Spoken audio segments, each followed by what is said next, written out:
Vous parlez d'innovation managériale. Alors oui, en effet, l'innovation managériale, parce que en fait, j'ai travaillé chez Gore pendant 35 ans, où nous avions un système de management spécifique, d'organisation spécifique, qui était non hiérarchique. Comme c'était un système non hiérarchique, ça donnait de la liberté à tous les associés, tous les salariés qui étaient à l'intérieur, de pouvoir se développer eux-mêmes et de prendre des initiatives, donner de l'autonomie pour leur laisser leur créativité et leur capacité à développer le business au mieux. Ça fonctionne parfaitement, j'ai une grande expérience là-dedans, et maintenant je suis passé à l'idée de partager cette expérience, parce que l'expérience qui est riche, je me rends compte qu'il y a beaucoup de sociétés qui aimeraient passer à un système non hiérarchique, à une organisation plus plate, plus efficace, plus performante, et donc j'ai créé pour ça la société qui est donc Liberté et Associés, qu'on a créée depuis 2 mois. Vous voyez, c'est vraiment extrêmement récent.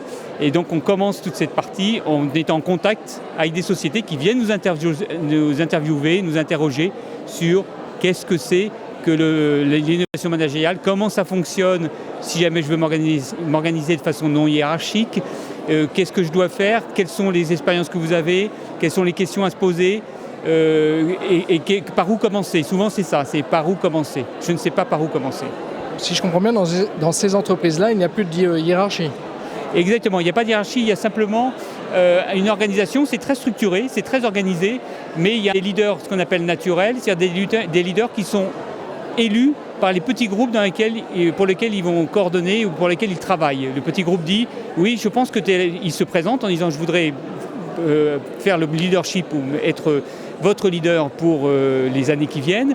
Et donc, à partir de ce moment-là, l'ensemble du groupe va voter pour dire oui, je pense que tu es vraiment la bonne personne pour pouvoir faire ça. Donc, vous imaginez que la situation du leader est tout à fait différente puisqu'il est coopté par son groupe qui dit tu es la meilleure personne pour pouvoir nous coordonner.